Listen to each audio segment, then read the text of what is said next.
Assalamualaikum warahmatullahi wabarakatuh. Bismillahirrahmanirrahim.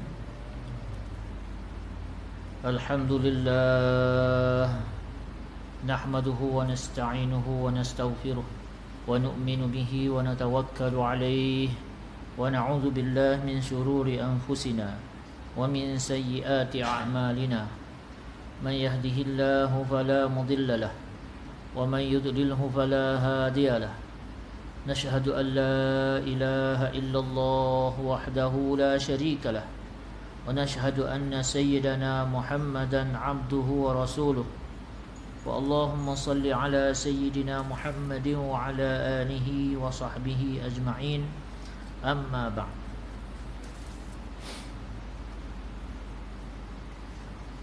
Alhamdulillah, syukur kita pada Allah Subhanahu wa taala. Allah Subhanahu wa taala beri pada kita taufik yang sangat besar, kerana kita dapat datang menunaikan perintah yang sangat besar juga, iaitu solat fardu, dengan cara yang paling dicintai oleh Allah, yang dilazimi oleh baginda Nabi sallallahu alaihi wasallam. Kita solat di tempat azan diazankan awal waktu secara berjemaah. Dan kita syukur banyak-banyak Allah masih pegang kita, letak kita dalam rumah dia ini, sementara kita nak menunggu masuknya waktu Isyak. Kita isi dengan muzakarah kita. Maka ini semua adalah majlis zikrullah, majlis ilmu, satu majlis yang besar di sisi Allah. Dan untuk kita menanti masuknya waktu Isyak nanti, ini juga waktu yang bernilai di sisi Allah, sehingga Allah akan utuskan, kata Nabi sallallahu alaihi wasallam, satu malaikat yang khusus mendoakan kita sampailah masuk waktu Isyak nanti. Itulah nak bagi tahu berharganya masa yang kita sedang lalui sementara nak menunggu waktu Isyak. Dan majlis yang kita sedang berada sekarang ini adalah yang dinisbahkan oleh Rasulullah sebagai taman syurga. Masjid ni sendiri pun taman syurga dah. Taman dalam taman. Semoga Allah Subhanahu wa taala terima semua ini dan akan menjadi mahar kita besok untuk betul-betul dapat masuk dalam syurga Allah Subhanahu wa taala. Jadi insya-Allah kita sambung muzakarah kita daripada kitab Penawar Bagi Hati. Yang last kali bila? 9 10. Tahun lepas. Setahun dah ni. Lama betul tu kan.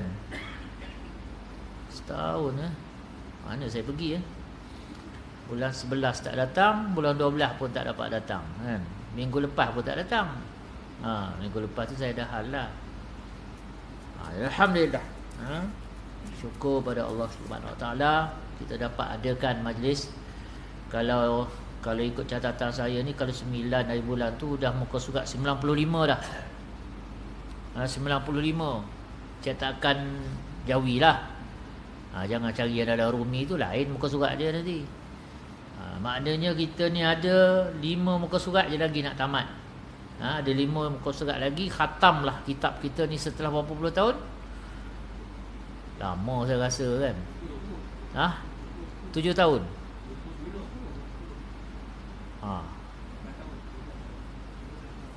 8 tahun 12 tahun. Baru 12 tahun, tak sampai 20 lagi. Tu pun tak habis lagi ni, baru 12 tahun pun tak tahulah tu kan. 5 muka surat ni takut tak habis-habis pula. Doalah tuan-tuan. Sebab tu saya kata, tuan-tuan tak dapat datang, saya tak risau. Takut saya yang tak dapat datang kan. Tak bergeraklah muka surat kita ni. Jadi insya-Allah kita berdoalah, berharap pada Allah supaya kita dapat khatamkan kitab kita ni. Dan Rozaman ada bincang dengan saya lepas daripada kitab ni. Dia dah siap-siap dah bincang.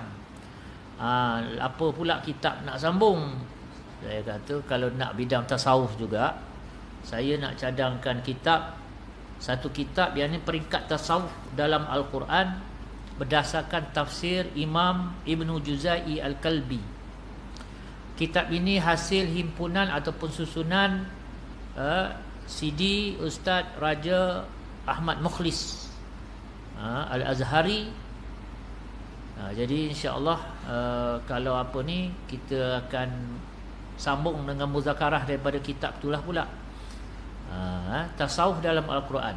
Jadi kita tengok terus dia, cara kitab tu disusun ialah dia ambil ayat-ayat Al-Quran yang bertemakan tasawuf dan dihuraikan ayat itu menggunakan tafsir Ibnu Juzai Al-Kalbi. Jadi insya-Allah berdasarkan suluhan tafsir itulah kita akan menekuni, kita akan cuba untuk fahamkan apa yang terkandung dalam kitab Allah Subhanahu Wa Taala berkenaan dengan tasawuf. Kadang-kadang orang sekarang ni kata tasawuf ni bid'ah. Ini falsafah Yunani. Ini adalah kesan ataupun influence, pengaruh daripada Buddhism, pengaruh daripada Hindu lah, macam-macam. Suka hati je cakap kan. Sedangkan benda ni ada di dalam Al-Quran. Macam mana pula kita nak kata benda tu datang daripada luar? Perkara ini dikandung dalam Al-Quranul Karim. Kalau kita duk belajar kitab penawar bagi hati ni, ayat Quran je semua. Hadis, Quran, hadis, Quran, hadis. Jadi kalau yang Ibnu Juzai Al-Kalbi ini, Imam Ibnu Juzai ini satu orang ahli tafsir yang hebat. Ilmu banyak, kitab-kitab dia, dan yang paling besar dia adalah tafsir Ibnu Juzai inilah. Jadi beliau menghuraikan ayat-ayat tentang tasawuf yang ada inti sari pengajaran tentang tasawuf itu dalam kitab dia. Jadi Ustaz Raja Ahmad ni dia kumpulkan je. Jadi tak adalah kita kena baca satu Quran, satu tafsir itu, tak. Dia kumpulkan ayat-ayat yang berkaitan, yang ada pengajaran dia, ajaran dia, didikan dia adalah berkenaan dengan tasawuf. Maka itulah yang kita akan kupas insya-Allah selepas pada kitab kita Penawar Bagi Hati. Mungkin sedikit detail lah daripada Penawar Bagi Hati. Sebabkan saya bagi tahu dulu, awal-awal dulu, kalau ingatlah 12 tahun yang dahulu. Kalau ingatlah, yang bahawasanya kitab kita ni mukadimah sahaja kepada ilmu tasawuf. Baru tadika. Baru kita nak faham apa ini, pun berdasarkan apa yang telah disimpulkan oleh Imam Al-Ghazali, yang diformulakan oleh Imam Al-Ghazali daripada Quran, hadis. Imam Al-Ghazali yang susunkan macam ni. Jadi Syekh Abdul Qadir Al-Mandili dia ringkaskan sahaja dan jadikan dari bahasa Melayu Jawi itu untuk kita sama-sama, untuk orang belah-belah Nusantara ini dapat manfaatkan. Baik, insya-Allah kitab tu Rozaman minta saya bawa 30 biji. Sebab ni saya ambil direct dengan Ustaz Raja, dengan Ustaz Raja, penulis dia itulah Ustaz Raja Ahmad, Yang Mulia Ustaz Raja Ahmad Mukhlis.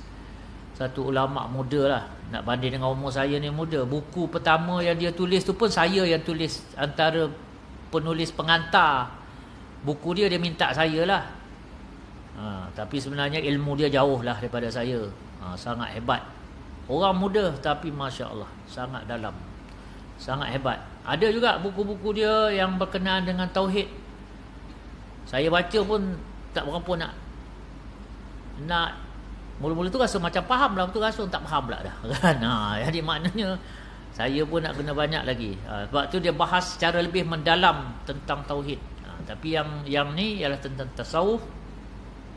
InsyaAllah kita akan sama-sama ambil manfaat, istifadah daripada hasil susunan Yang Mulia Ustaz Raja Ahmad Mukhlis. Dia memang kerabat Tuanku Selangor. Dia cicit ke cucu gitulah pada Sultan Selangor dulu. Jadi batu saya kata Yang Mulia lah, kalau ikut protokol kan, Yang Mulia lah dia ni.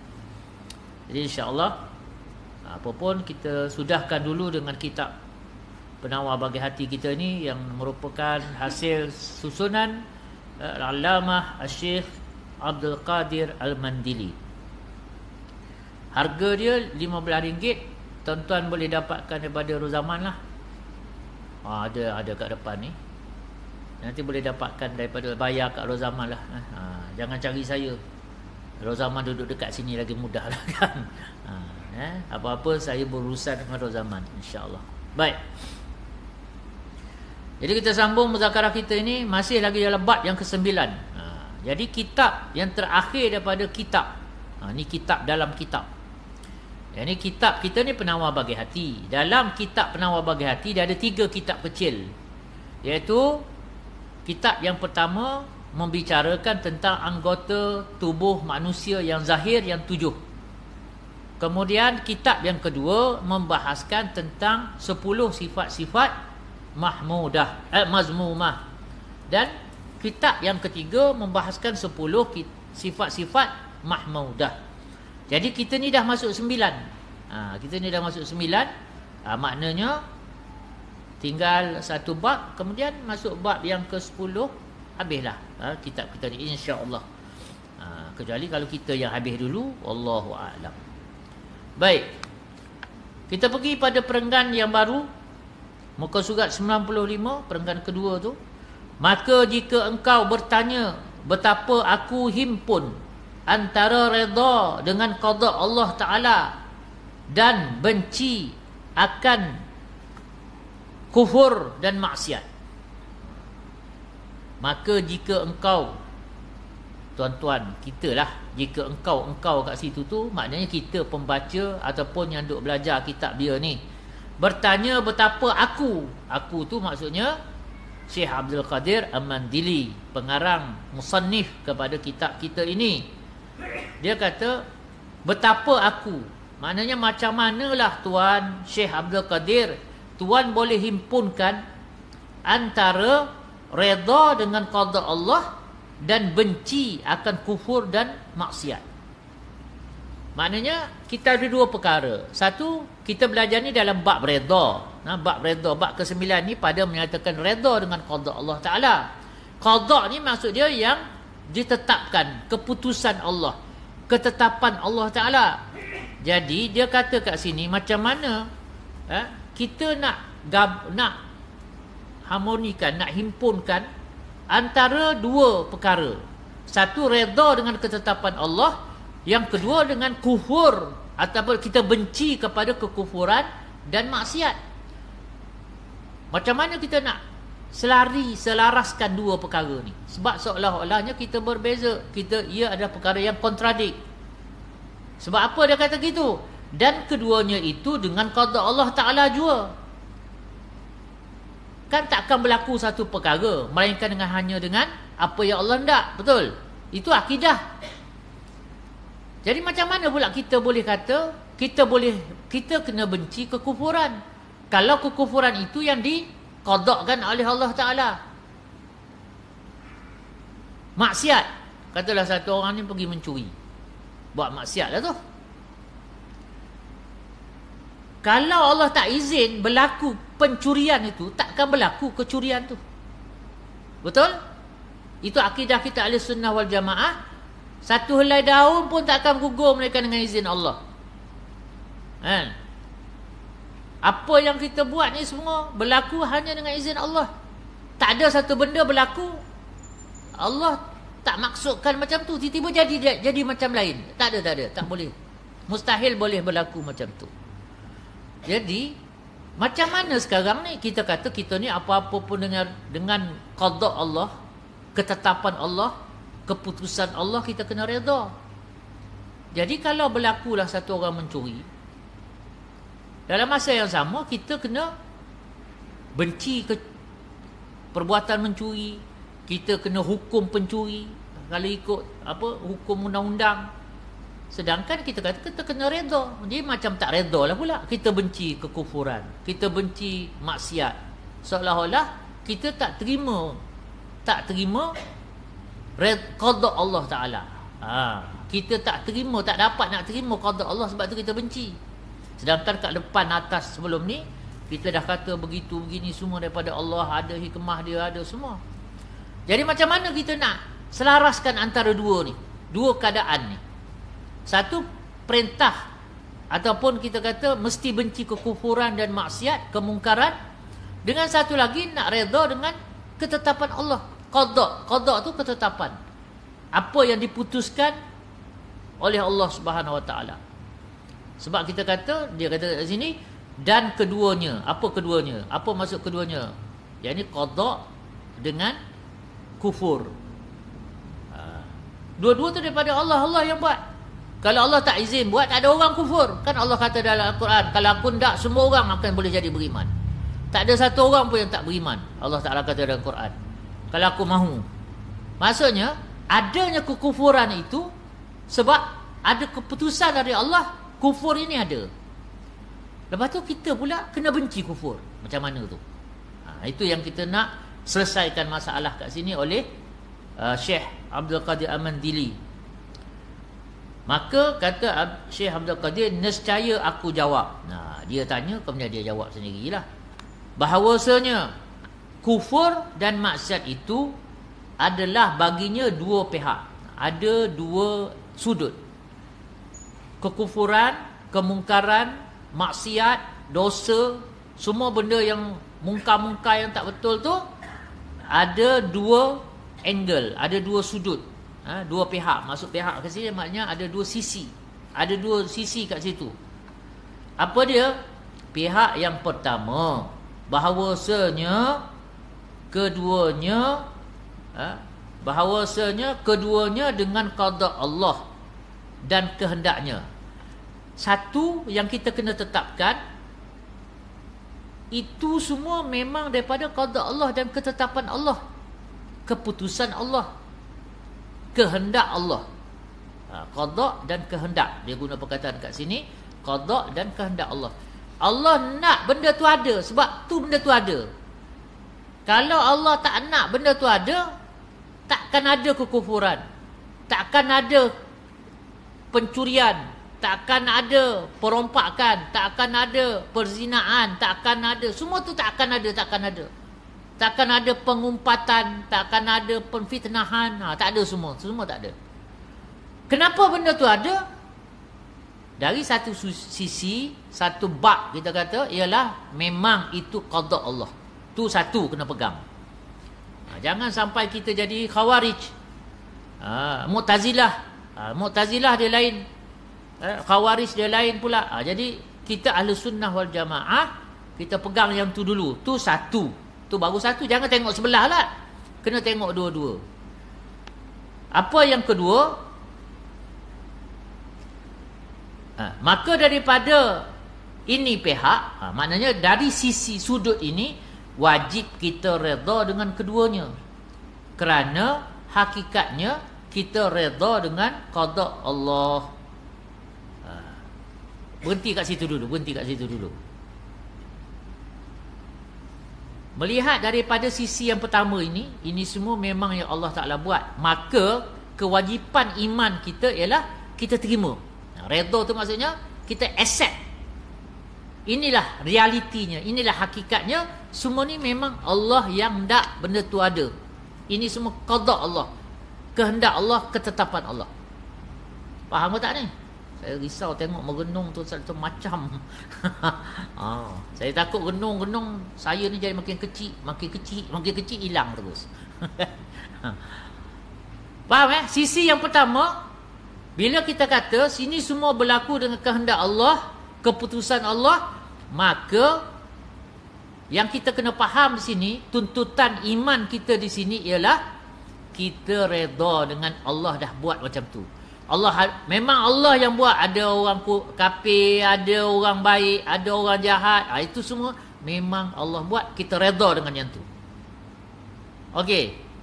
Clear yang sisi pertama ni. Angle sudut pertama ni clear Okey, kita teruskan. Clear kan? Kalau soal ni mau tak jawab ni. Kan? Okey. Kat mana dah? Maka daripada ini wajib kita redha dengan keduanya. Kedua tu apa maksud kedua? Balik pada mana? Kufur dan maksiat tadi. Kerana hakikatnya kita redha dengan qada Allah. Kerana kita melihat dari sisi ini semua adalah ketetapan Allah. bukan redha dengan kufur dan maksiat itu. Ingat, kita redha benda tu memang ada, kerana itu Allah nak benda tu ada. Tetapi kita tidak redha dengan benda tu sendiri. Kekufuran tu sendiri kita tak redha. Sebab Allah kata benda ni tak bagus, benda ni tak betul. Tetapi wujudnya benda tu kita akur dengan mutlaknya kudrat Allah, iradat Allah, Allah yang berkehendak, maka benda tu ada. Tetapi benda tu sendiri, yakni kufur dan maksiat itu, kita tidak redha. Itu satu sisi yang pertama. Sisi yang kedua dan pihak yang kedua, bahawasanya keduanya dengan usaha dan ikhtiar. Ni datang dari sisi pandangan makhluk kita ni. Benda tu tadi memang Allah Ta'ala ciptakan, maka dia ada. Sekarang ni sisi yang kedua, Allah kaitkan pula kufur, maksiat, mungkar tadi dengan adanya usaha dan ikhtiar. Usaha dan ikhtiar makhluk dia, hamba dia. Maksudnya benda tu ada, tapi siapa yang buat benda tu kerana dia nak, dia pilih, dia nak, dia yang buat. Kehendak tu datang dari dia, dia nak pilih benda tu. Macam kalau kita kata, kalau main catur lah, kalau kita main tahu catur kan, main catur tu dia semua dah siap dah. Kita dah yang nak ke kiri ke kanan. Maka kitalah yang bertanggungjawab atas akibat pilihan.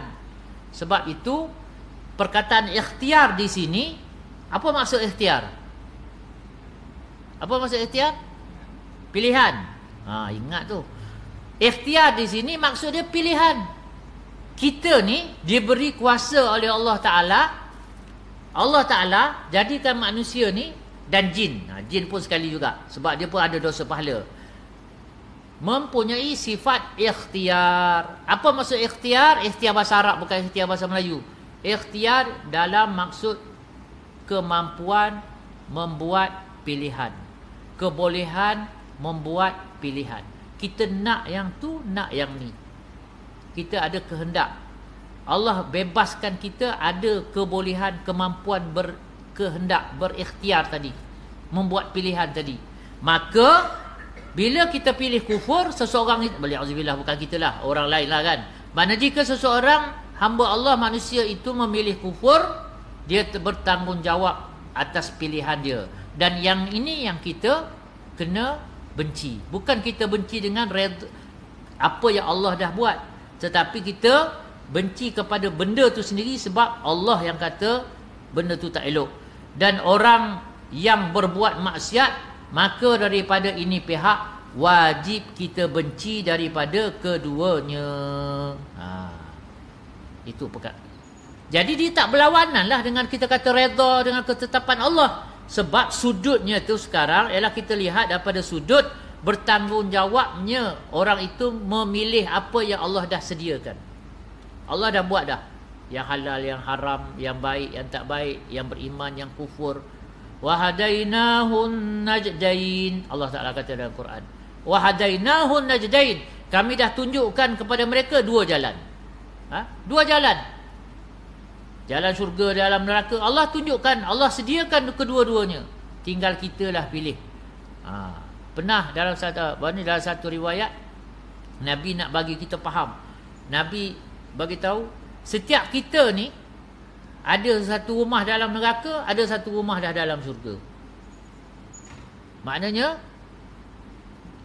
dua ni, possibility dua-dua ni dah ada. Boleh masuk syurga, boleh masuk neraka. Tinggal kitalah dalam kehidupan kita di dunia berusaha dan berikhtiar sejauh mana kita nak buat pilihan kita. Dan wajib kita larang daripada keduanya. Bukan setakat benci, bahkan kena kita larang daripada kufur. Sebab tu tak boleh lah kalau satu orang mencuri, bila kita tangkap, nak buat macam mana? Allah dah takdir saya mencuri, dah qada Allah lah saya mencuri semalam. Tak boleh.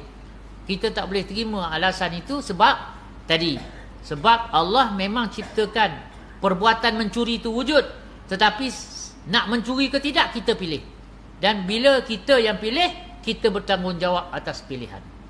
Allah yang nak kita ni ada pilihan, dan kita yang buat pilihan. Itu dia. Tapi kalau yang kita tak ada pilihan, contoh hidung, ada pilihan tak hidung kita jadi macam ni, beranak-beranak hari tu? Maka tak ada orang masuk syurga kerana hidung dia cantik, tak ada orang masuk neraka kerana hidung dia tak elok. Tak ada. Sebab itu bukan pilihan. Maka kita tidak dibebankan dengan lahir-lahir jadi orang Melayu. Tak ada orang masuk neraka sebab dia Melayu. Tak ada orang masuk syurga sebab dia Arab. Tak ada. Sebab itu bukan pilihan. Arab Melayu mana kita tahu Allah Ta'ala nak letak dalam siapa? Dalam rahim mak kita, orang Melayu ke, orang Arab ke, orang Cina ke, orang India. Dan Allah Ta'ala tak letakkan beban itu pada kita. Tapi kalau kau beriman setelah akhir baligh, sebab tu kalau walaupun dia ni anak orang Kristian lah contoh, mati sebelum akhir baligh, syurga juga dia. Sebab bila akhir baligh saja, maksud akhir baligh, dia pun sudah boleh membuat pertimbangan, membuat pilihan. Itu maksud dia akhir baligh. Kalau tak ada dosa pahala orang yang belum akhir baligh ni. Maka kita bukan setakat wajib benci, bahkan wajib kita larang. Nahi mungkar lah maksudnya. Di sini datang pula nahi mungkar. Bila kita kata larang daripada keduanya, nahi mungkar. Seperti wajib kita menyuruh dengan kebajikan, sama juga dengan amar ma'ruf. Amar ma'ruf kan, menyuruh kepada kebajikan. Kerana bahawasanya redha dan benci itu tiada berlawanan keduanya apabila ada keduanya pada dua pihak yang berlainan. Tadilah kita faham tadi dari dua sudut tadi, dua sisi tadi. Jadi bila kita faham dari mana, kalau kita nak melihat dari sudut Allah sebagai Tuhan pencipta, itu dah keyakinan kita. Kemudian kita tengok pula dari sudut hamba yang Allah Ta'ala telah bebankan dengan hukum taklif, dengan ada sifat ikhtiar, dengan kita ini bertanggungjawab dengan dosa dan pahala. Bila kita tengok dari dua sudut itu, kita timbangkan dari dua sudut itu, maka benda tu selaras, benda tu selari, tidak berlawanan keduanya. Dan tidak berlawananlah dengan amar ma'ruf nahi mungkar. Kita tak boleh tengok orang tu buat kemungkaran, nak buat macam mana, Allah dah takdir dia buat mungkar. Kita nak bebankan tu pada Allah Ta'ala, tak betul lah. Sebab ada dua sisi bagi satu qada. Ini semua qada Allah Ta'ala. Jadi kita kena tengok redha itu dengan Allah dah buat macam tu, program dia macam tu, dan benci kita tu kepada setiap perbuatan, setiap kekufuran itu sendiri, bukan kepada kewujudan dia tu, tetapi kerana kepada entiti dia sendiri, dia tu sendiri, kufur tu sendiri, mungkar itu sendiri, maksiat itu sendiri yang kita benci. Dan kerana bahawasanya barang siapa menyangka akan bahawa meninggalkan menyuruh dengan kebaikan, dia kata sini, siapa-siapa yang sangka, yang menyangka, yang faham bahawasanya meninggalkan menyuruh dengan kebajikan, dia meninggalkan amal ma'ruf dan menegah daripada kejahatan, meninggalkan nahi mungkar, masuk keduanya di dalam redha dengan qada Allah, maka adalah ia orang yang jahil. Kalau siapa-siapa kata, kita tak payah nak suruh-suruh orang, sibuk-sibuk nak ajak orang buat baik, sibuk-sibuk nak cegah dia daripada mungkar, kerana ni kita kena redha lah, Allah Ta'ala buat semua, jadi tak payahlah kita buat apa-apa. Maka katanya pengarang kita, maka itu adalah, maka tak lain dan tak bukan orang yang beranggapan demikian kerana dia adalah orang yang jahil. Kerana setengah daripada qada Allah Ta'ala itu wajib menyuruh dengan kebajikan dan wajib melarang daripada mungkar. Kewajiban amar ma'ruf dan kewajipan nahi mungkar itu sendiri sebahagian daripada qada Allah. Pun qada Allah Ta'ala juga. Allah yang buat keputusan, kamu kena amar ma'ruf. Takkanlah Allah suruh buat benda yang berlawanan dengan perintah dia. Jadi sebab itu kita kena faham, qada Allah juga wajib amar ma'ruf, wajib nahi mungkar. Dan jika engkau bertanya, habis. Ini dah masuk bab lain tadi. Habis dah yang bab maksiat dan kufur dan maksiat. Lepas pada titik itu masuk dalam bab balak. Jadi sekarang ni kita berhenti kat situ dulu. Kita bagi clear betul-betul yang masalah kufur dan maksiat. Jangan sampai kita attach, kononnya mendiamkan diri daripada amar ma'ruf nahi mungkar itu sebahagian daripada sifat redha, kononnya dengan redha dengan qada Allah. Bukan, itu salah, itu kejahilan. Dan kita kena faham kenapa dalam masa yang sama kita mengakui segala yang wujud berlaku ini adalah dengan qada Allah, dan dalam masa yang sama juga kita tetap diberikan kewajipan menolak, membenci, mengingkari apa saja kekufuran, mengingkari dan kena mengingkari, menolak apa saja kemaksiatan. Itu kita kena jelas. Ini adalah supaya kita tidak menyalahkan, salah faham dengan sifat ataupun sifat yang kesembilan inilah, iaitu menyatakan redha dengan qada Allah Ta'ala. Redha dengan qada Allah Ta'ala.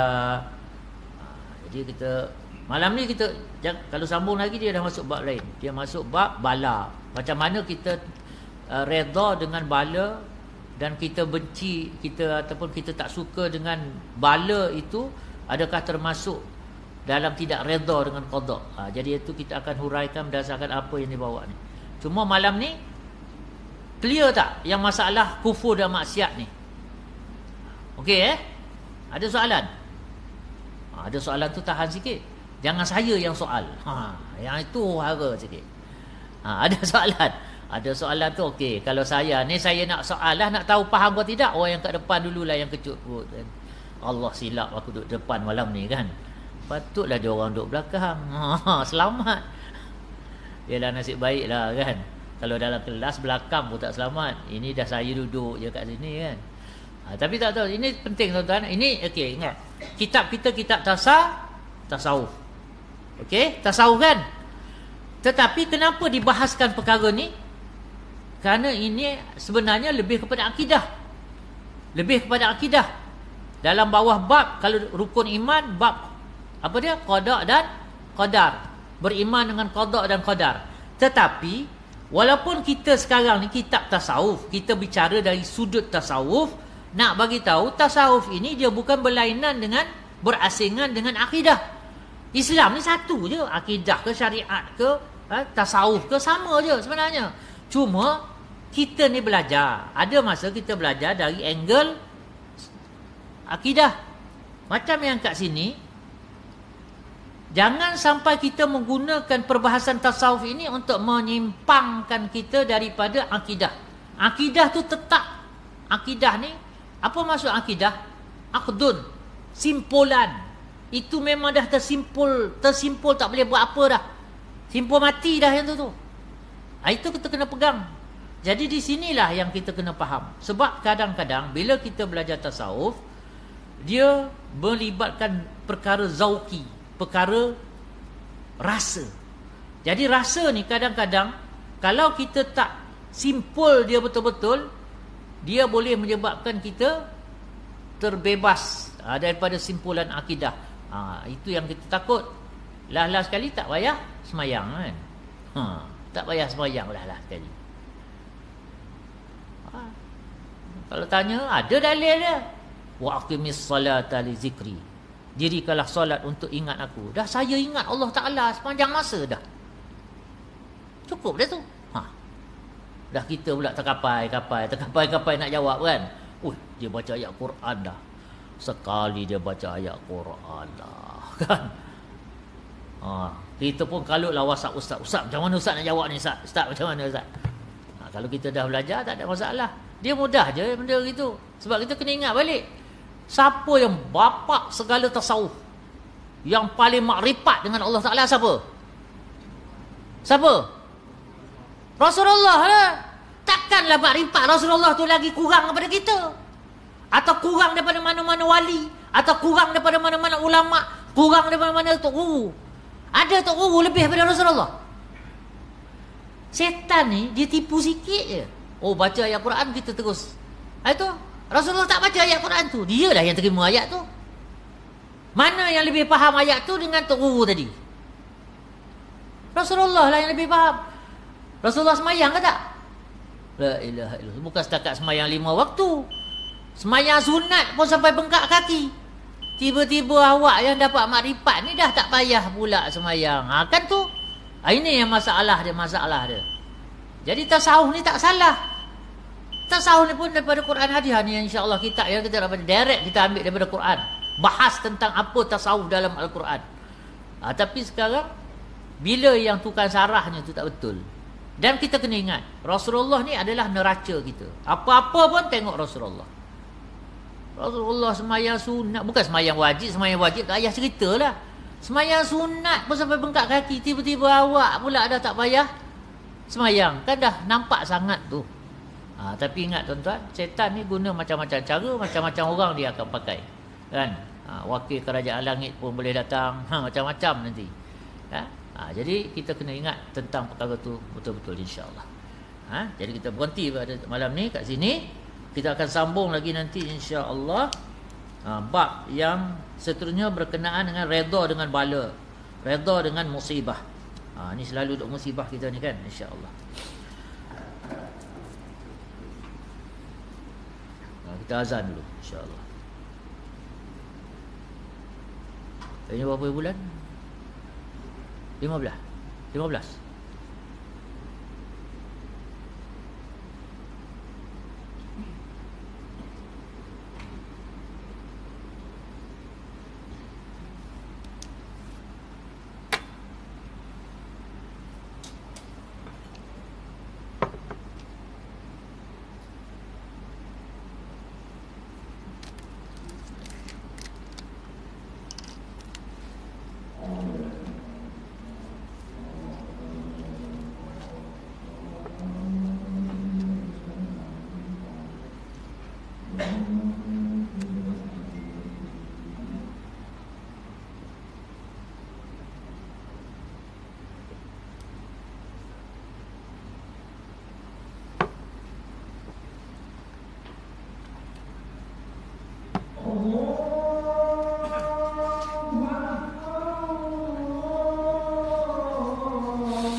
محمدا الوسيلة والفضيلة وبعث مقام المحمود الذي وعدته إنك لا تخلف الميعاد.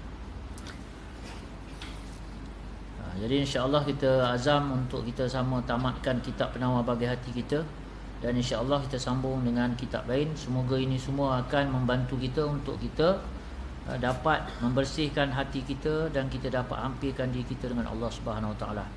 Jadi saya sudahi dengan kata-kata Sayyidina Abu Bakar As-Siddiq radhiyallahu taala anhu, fa in kana sawaban fa min Allah, jika ada yang benar maka itu daripada Allah, wa in kana khata'an fa minni wa minasyaitan, jika ada salah dan silap maka itu kelemahan saya dan dorongan syaitan, semoga Allah ampunkan saya. Tuan-tuan, puan-puan, saya sekalian dapat maafkan saya. A'udzubillahi minasyaitonirrajim. Bismillahirrahmanirrahim. Alhamdulillahi Rabbil Alamin. Allahumma salli ala Sayyidina Muhammad wa ala alihi wa sahbihi ajma'in. Rabbana shrah lana sudurana wa yassir lana umurana wahlul 'uqdatam min alsinatina yafqahu aqwalana. Rabbana zidna ilma warzuqna fahma. Allahumma inna nas'aluka hubbak wa hubba man yuhibbuk wal 'amal alladhi yuballighuna hubbak. Allahumma rzuqna hubbak wa hubba rasulik wa hubba man yanfa'una hubbuhu 'indak birahmatika ya arhamar rahimin. Subhanakallahumma bihamdika nashhadu an la ilaha illa anta nastaghfiruka wa natubu ilaik. Sallallahu ala sayyidina Muhammad wa ala alihi wa sahbihi wasallam. Subhana rabbika rabbil izzati amma yasifun wa salamun alal mursalin walhamdulillah.